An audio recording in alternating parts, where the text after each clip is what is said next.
Okay, I started the video now. I kind of fucked that first part up. What are you going to expect from Real Talk for an Unreal World? Well, this is just that. It's Real Talk for an Unreal World, man. The world is in a weird place right now. And I don't really want to go too much into like corporations and governments with this kind of thing, because the journey that I have chosen to accept and acknowledge is the journey within. And I think that that's where we are going to find the most value, where to put our energy and where to have conversations about. I think that it's paramount that we discuss what's happening inside of us versus in the material external world, because the material external world will have you, confused and wasting a lot of time and energy on thinking about it or trying to change things that we individually cannot change, because the systematic ways of life have taken a long time to progress to where they are, and we have to appreciate that. They do what's best for business and what's best for a small portion of people. It's just a reality. You've got to appreciate that. So when we're trying to talk about things and learn about things in the world, how do we effectively change the world? Well, for a long of time, I believe that was in taking down governments and corporations and exposing them for what they were. But I realized that would probably waste a lot of my time, and very quickly I came to the conclusion that it is a collective consciousness that changes the world, and the only thing you have to do to change the world is change the way you perceive it. You know what I'm saying? And that's a very valuable piece of information. It's worked very well for me as an individual who thinks quite a bit about things logically and rationally and from many different points of view. It works for me, and I believe that when we perceive the world in a manner that we can only affect it from our place, it helps us to evolve to a higher self, to a higher being, into individuals that care about the environment. We care about parenting as the most important job in the world. We want to learn outside of education. Life doesn't just become routine and structure inside of materialism, because that's the systematic way of life. It has you believe that success is defined through materialism, such as brands and houses and cars and whatever the things you may not need are, but define success to people that you do not know. Right? Because we'd be living in a world where we're not communicating that much with people around us. So I think we can all be real about that. And that's the truth. I'm being real. It's fucking Real Talk for an Unreal World. That's how it's going to be. But I'm going to try not to swear. So if it comes out, forgive me. I want to be better with that, because I think that affects some people, and it's not cool. It's like a different vibration, I want to be better with that, so forgive me on those kind of things. But yeah, so perceiving the world as we perceive it from a place of love helps you view the love in it. But perceiving it through fear, anxiety, and stress, as dictated through social media outlets and through news networks, and for every waking minute of the day, if you turn on most things that tell you how to think, they will sell you on fear, anxiety, and stress, and subconsciously you're viewing the world through the eyes of this, and it's something that if you take a step back, you can start to see, and really, obtaining this new perspective is just through awareness. And how do you become aware? Most people ask, how do you become aware? Because it's a common question. How are you aware of these perspectives and these philosophies and this view on life? Well, you become in the present moment. You're not living in the past or worrying about the future. You're living in the moment. Because when you're living in the moment, you can affect the present in the best possible way for you. It's very important. But the world teaches us to be thinking about yesterday, things that we cannot change, we must accept, or living in the future in hypotheticals and assumptions, things we do not know the answer to. We love to waste energy in places like that. And it's very common. It is. It's super common to do that. And that's okay. It's also totally okay for that to be happening, because it's a programming. And it's a reality. It's a subtle programming that happens through television, that happens through the way we were taught as parents, or children, rather. It happens in many different formats in society. We kind of just have this herd mentality even with the way we think, because we see everyone else thinking this way, and we see everyone else doing things that we sort of just follow without thinking. And what you've done there is you've actually taught yourself that it's okay not to think for yourself, that it's okay to follow others, because we also have this desire to constantly want to be accepted. In my own journey, I faced it. I addressed it. What is this desire to be accepted? Well, the desire to be accepted is because I didn't accept myself. And I was letting people think for me, and I was following people because I wasn't thinking for myself. And that's a reality. That's accountability and responsibility, friends. You know what I'm saying? Because it's something you gotta have, right? If this is real talk for an unreal world, we're always gonna talk real. That's the thing. Up in here, it's honesty, authenticity, and from a place of love. Now, have I embodied this in its entirety? Yes. But do I practice it? Yes. I do. I practice this heavily. Honesty, authenticity, and love. This is something that helps me think for myself. Because when I'm honest and I do things honestly for myself, I don't let anyone else come between that. Because I've set a philosophy for myself that I'm going to be honest and I'm going to be authentic. And I'm going to do it from a place of love. And you know what? Shit, sometimes being honest and authentic, you got to have difficult conversations. You've got to be telling people things where you would normally say yes to because everyone else is saying yes. You got to say no. And setting personal boundaries for yourself that fit your philosophy is a wonderful thing. You deliver that message to these people around you or to yourself from a place of love.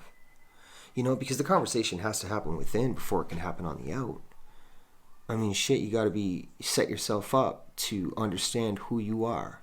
And if somebody is trying to persuade you to act or think or be something you're not, the conversation immediately happens within, because that that's a red flag for you. That's not actually who you are or what you want to say or what you want to be. Right? So immediately that inner child, we'll call it, is talking to you. It's just whether or not you want to listen, whether or not you're choosing to ignore it to be accepted, or you're going to follow your own path. Let me tell you about acceptance. Acceptance is something that I found within. I was in prison. Yep. Homeless. Yep.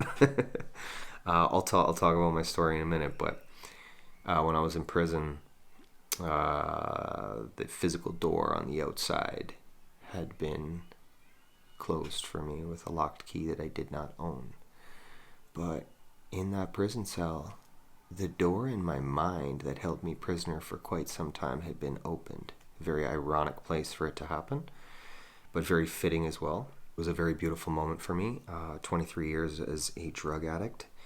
I spent, trigger warning, 15 years doing needles. I'm just trying to be real with you, set you up so you understand the story here. That's what this first episode's about. I had a very difficult life. I chose the difficulties. I came from a very wonderful family, absolutely filled with love in forms. We'll get to that. But I chose a very difficult life of drug addiction, pretending, following people that I shouldn't have, and trying to fit in because I thought it was cool. When in reality, that I look at it now, if I would have just been myself from the beginning, none of the addiction would have happened. If I would have talked about emotions, none of the addiction would have happened, and life would have been anything I wanted it to be. But the results of my actions and choices were a very difficult journey of 23 years of drug addiction and some mental health and things like that. Just the mental health that goes along with emotional traumas,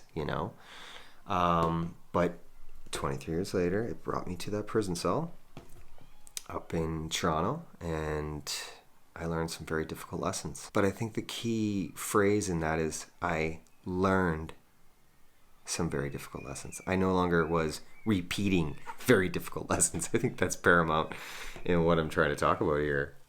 Absolutely. In that prison cell, the door to my mind had been opened because I'd finally learned I'd had enough. Some call it rock bottom, some call it a spiritual awakening. Me, I'm going to call it a gift. I was given the gift of sight. And that's how I say it. Because I was able to see the past, present, and future all in one. Because I looked at my past. Wait a minute. I looked at my present because I was in that fucking jail cell. No one answered the phone for me, which was tough. My grandma's like my mom, and my mom's my angel, real angel in life. But like my grandma's like my mom too. She didn't answer the phone, or she did. She was pissed off, and she told me like, don't be calling. And that one broke my heart because my grandma and my whole family rode with me for like 23 years. My grandma and my mother and my father. So that was very difficult. I'd lost my children. I'd lost the house, the car, the cash, the job. We can run through it. But the most important thing that I lost was myself. I'd lost myself.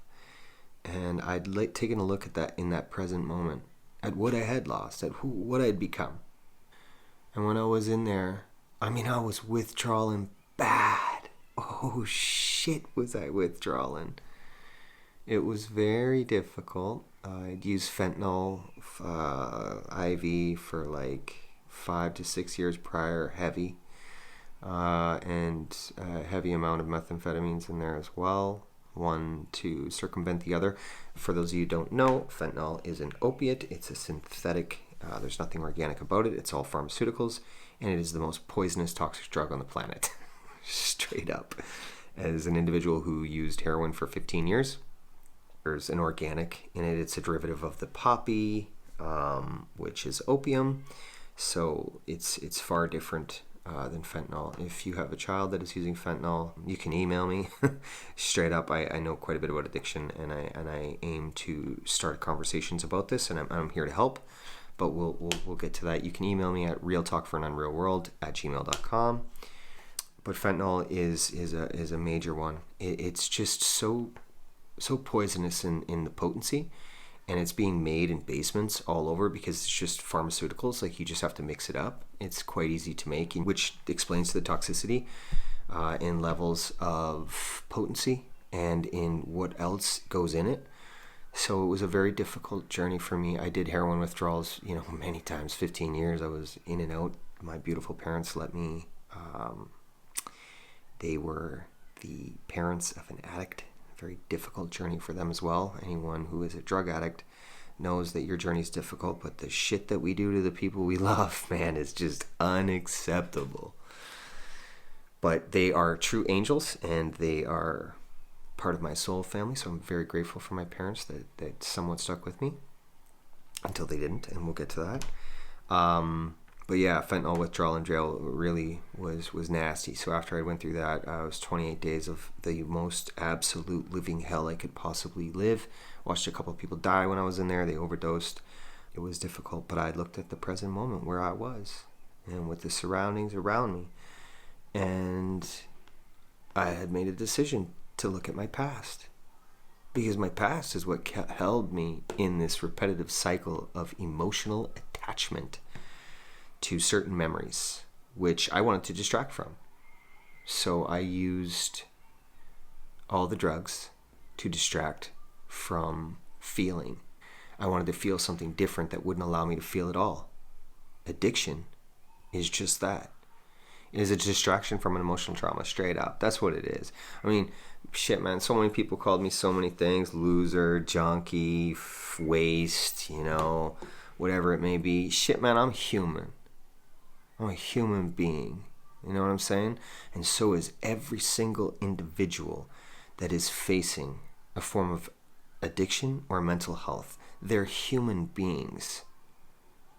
But the societal structured way of life, with a lack of communication and a lack of emotional education, has individuals creating bad thought processes for themselves, which creates mental health.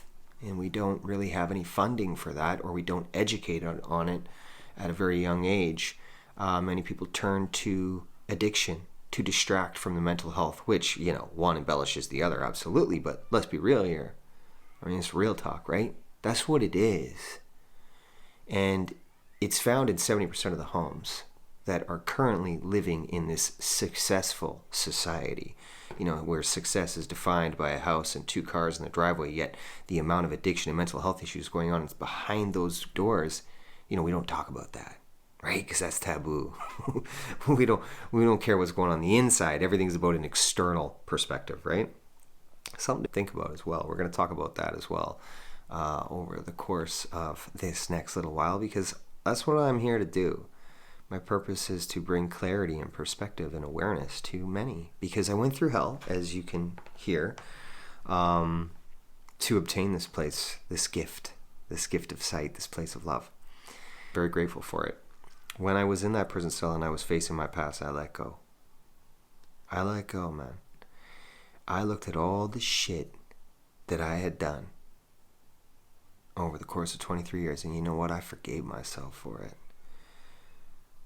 And then I looked at all the shit that everyone had done to me, and I forgave them for it. Because it didn't fucking matter no more. And that's the truth. It didn't matter no more. Because who I was going to be and what I was going to be was whatever I wanted to be in that present moment. And you know what I wanted to be after I forgave myself and I forgave everyone else? Pure love. I wanted to try it. I wanted to try being honest. I wanted to try being authentic. And I wanted to try to love myself. But I wasn't just going to try. I was going to do it and become it in one of the most difficult places you could do it. And what that meant was I was going to follow my own cord up in prison. Let me tell you, prison is full of individuals facing many mental health challenges and emotional traumas that have not been processed. And a big emotion that they attach to is aggression. And it's very difficult. And you'd better follow what everyone else is doing in prison, or it's going to be very difficult for you. And I can tell you firsthand that I chose not to do that. Now, I wasn't disrespectful in any way, shape, or form, but I wasn't going to say things that I didn't want to say, and I wasn't going to do things I didn't want to do. Big thing they like to do in there is get you to fight other people. I ain't fucking doing it. It don't serve me no purpose. You want to beat me up for that? Have at her. Because I'm cool. I'm going to stick to me. I'm going to stick to my philosophy, and I did. In prison, there's usually a guy or two that runs the range. Usually the guy that gives the food, because it's the way they control you, is with the food. But yeah, he made my life quite difficult. He didn't like what I was about, but I seen he had one eye on me, kind of trying to feel me out, see what I was like, right? So how did I stay true to myself in prison? I was kind. People in prison are they're human beings, man. They've all had a difficult road to arrive at the place they have. Let's just say that. Everyone has a story. Everyone's on a journey.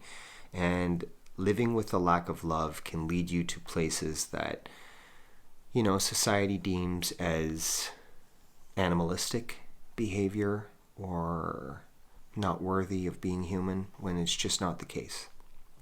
There are certainly circumstances that some individuals should be in there, absolutely. I'm not going to take away from that.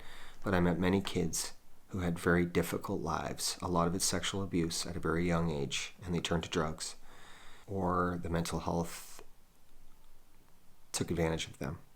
And they were inside there somewhere, but therapy and trauma discussions of how to evolve to a state of love and love yourself again don't happen that often.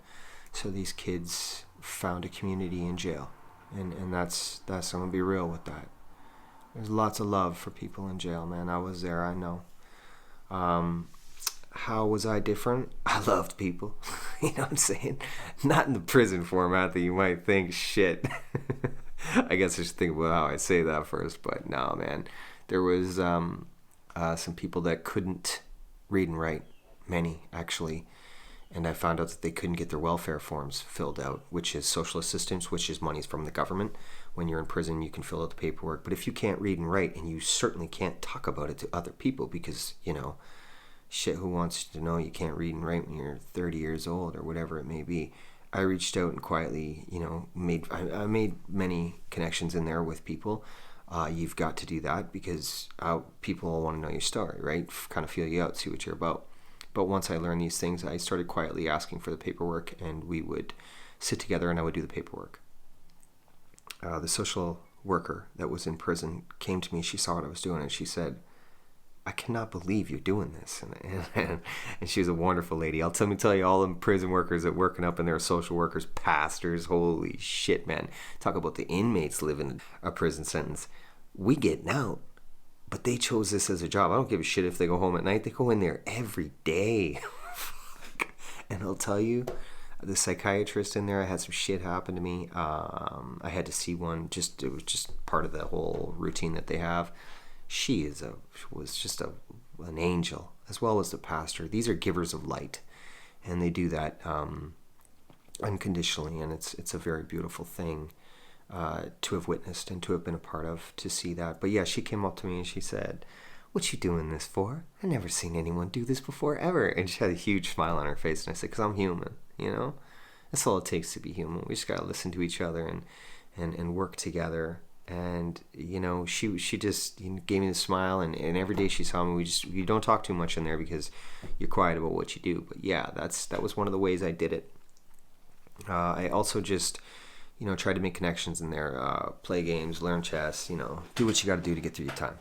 I did it on my terms, not anyone else's. And when I left there, I had realized that, okay, this is who I'm going to be. This is who I am. Who I am in this moment is what defines me, not my past. It's who I am in the present moment. On my last day there, the range guy come up to me. He saw me. He watched what I was doing the whole time because they see everything. They know everything. And he came up to the jail cell right before I left, and he said, man, I want to tell you, you're a real motherfucker. I see you. And I was like, thanks, man. And he walked away. And I knew in that moment who I was becoming. I was becoming myself. I wasn't going to do this for nobody no more, in a place that's a very difficult place to be yourself. I had achieved that. And it was my personal test. This is something that I was standing up for. In the depths of my bottom, I was going to take this first step to get out of that bottom. And I had nobody, and I had nothing. I'm not special, I'm not unique, I'm just a human being who had enough.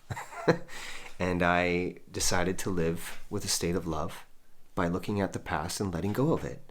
And that's it. I decided to let go of the emotional repetition, the repetitive cycle that I'd stayed in and kept myself in, that just kept me dark and down.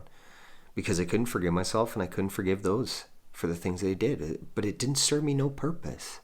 It had brought me to such a dark state. And I decided to live in the light. And it was just a choice. It was just a matter of perspective. It was quite easy, actually.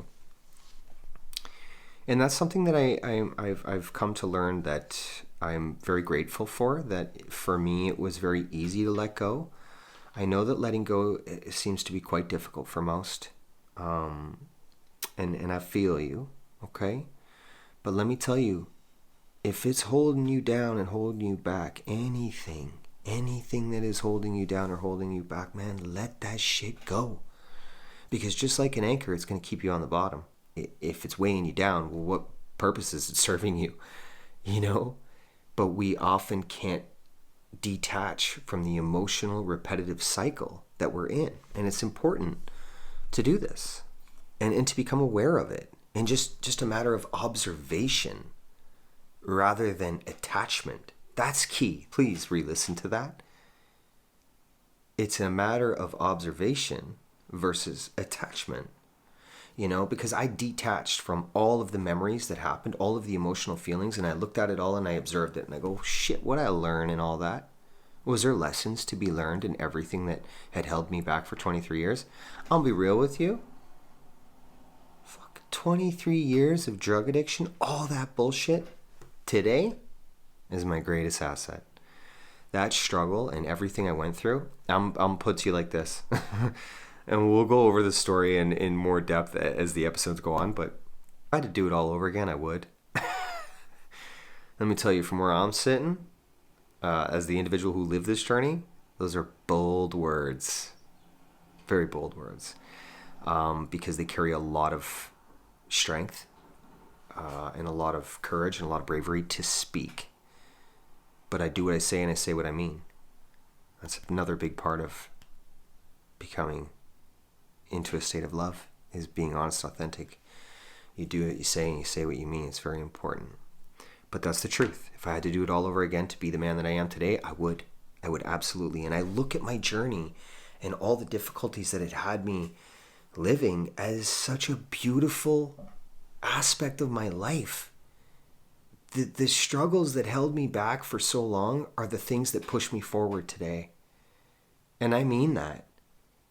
It was through the detachment of the emotional repetitive cycle that I'd kept myself in. I did that to myself, that allowed me to observe the lessons through the experiences and see what they were all worth. And it was priceless. It was absolutely priceless. It's, there's no comparisons in stories, because whatever was my nightmare, if you're living a nightmare, that's your nightmare. There is no levels of nightmares. But from society's perspective, we look at, at drug addiction and being homeless and being in prison as something that's just detrimental to growth. So how does one overcome this? Well, I can tell you, if you're trying to look for something to detach yourself from your memories, look to me. If you need to do that for inspiration, to just let go and to have a new life and to be something more than you ever thought you could be. I'll also say I believed in myself. I absolutely believed in myself. I didn't care about the future. I didn't care about the future because I was going to affect the moment every single day to the best of my ability by believing in the man that I was becoming. And every single day I practiced that. I wasn't just exempt all of a sudden. I mean, 23 years of a pattern of thinking and all these bad behaviors. Shit, man. That's a lot. Like, yeah, I always say this. Quitting drugs was easy. Putting my life back together, that was a whole nother thing. I mean, think about it. Practicing a behavior of not working for years. Practicing a behavior of just total drug addiction. Like, I mean, I was homeless on the streets. If you have an east side in your town and you see kids on the street, I would have blended right in, you wouldn't have known the difference between me and them, or you would have, because I would have stood out. It was incredibly bad for me. I took it all the way. I was a professional drug addict. I was very good at it. I was very good at staying within my emotional traumas and using this as a distraction. But it was taking my life. It really was. I had believed I'd become something so much more, and I was shedding the idea of what I was. And that practice of thinking, the lack of self-confidence, the lack of self-esteem, not being accepted. It was a lot. But it didn't matter. None of that mattered, because it was me with myself. I accepted myself.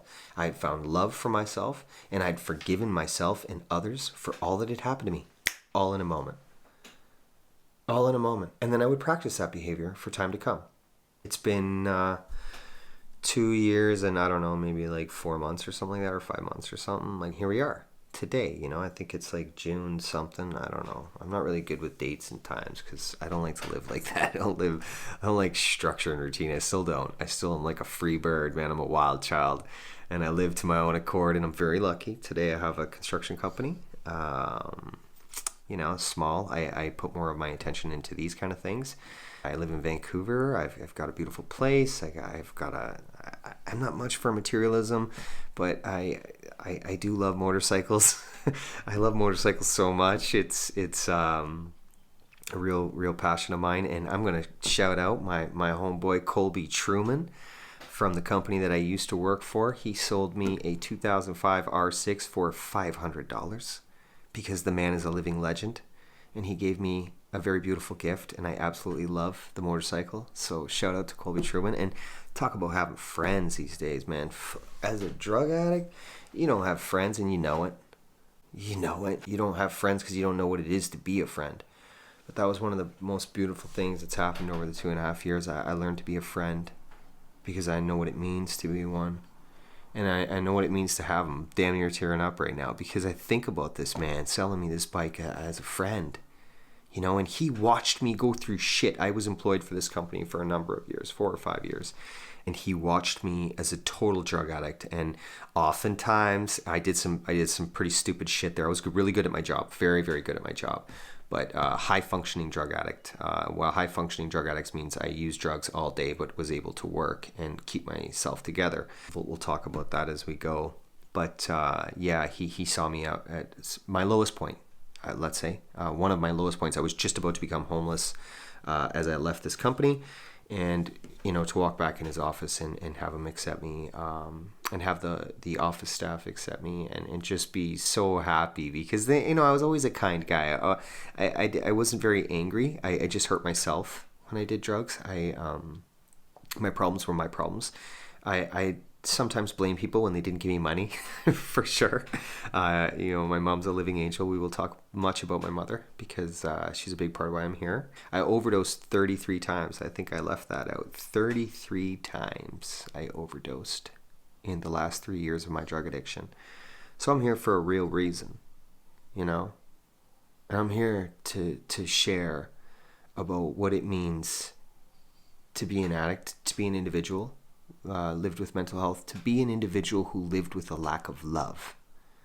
For all those of you listening to this that are trying to associate to the addiction, if you live with a lack of love for yourself, you and me, one and the same. We just choose to distract in different manners. Some of us choose shopping. Some of us choose television. Some of us choose video games. Some of us choose porn. Some of us choose sugar and eating, you know? These are all forms of distraction from dealing with an emotional trauma or an emotional memory that you've attached to. It distracts you from getting to know who you are. So addicts aren't much different than everyday people. You know why? Because we're human beings that feel. And it's my purpose to be here to share this kind of stuff. And the wisdom that I've gained along the way over this course of this 23 years is so beautiful to be able to be here and share. And I want to say I'm very grateful for the humans that were there that got me to the hospital and brought me out 33 times. Fuck. It's hard to say that, actually. You know, it is. It's hard to say that. But I know I'm here for a real reason. So I'm going to share that reason with you. And I hope that you can find some wisdom. And I hope that it can help you in your daily life perceive life in a better manner so we can grow to a collective consciousness of love, and we can see the world as a community, so we can inject unity and respect and trust and honesty and authenticity, and we can stop all this bullshit pretending. Stop doing jobs that we don't want to do, you know? What a waste of time. Like, start learning every day for ourselves and be a part of who we want to be. I think this is what we're here to do. We're here to learn. We're here to grow. But we've been tricked. We've been tricked into thinking that we got to do jobs. And they trick you from a very young age into thinking that, you know, I remember being in school and them talking about credit. If you don't have credit, you ain't going to have nothing. It's like, well, that's not a very good system. Like, if I'm going to have to be bound to a system that's never going to pay me what I'm worth, so I'll constantly have to owe it something, well, that for the rest of my life? Oh no, that house that you're going to work for that you pay off by when you're 65, you'll get to enjoy a little bit of time then, but don't be dreaming about that till you're 60, 65. And in this day and age, if you've got children, they ain't going to know what retirement is, because I'll tell you, up in Vancouver, home built in 1980s, $2.2 million. That's reality. So we're going to talk about all these wonderful things, and we're going to bring awareness, and we're going to bring perspective to wonderful, beautiful things in life that are going to help you grow, because that's what I'm here to do. That's my purpose. My name is Justin Wood, and I'm the son of two beautiful people. My mother and father are Bob and Donna Wood, and I'm very grateful for them. I'm very grateful to be here, to be able to share this with you, and welcome, because this shit's going to be a ride, man. I'm going to have some cool people on here. We're going to talk about some cool shit, because I'm just real, and I care about people so much. I can't stress that enough. I really care about people, and I care about their well-being, and I want to have community, and I want to have connection, and I'm going to do that, because I'm tired of waiting for it to happen. So I'm going to give my life to that. So I appreciate you sharing my stuff or helping me grow in whatever manner you can. I really appreciate it because I'm a real guy doing real things, and I got a story, and I'm going to share it, and I want you to share yours with me too and others, and encourage you to do that so you can be yourself. Thank you. Have a wonderful day.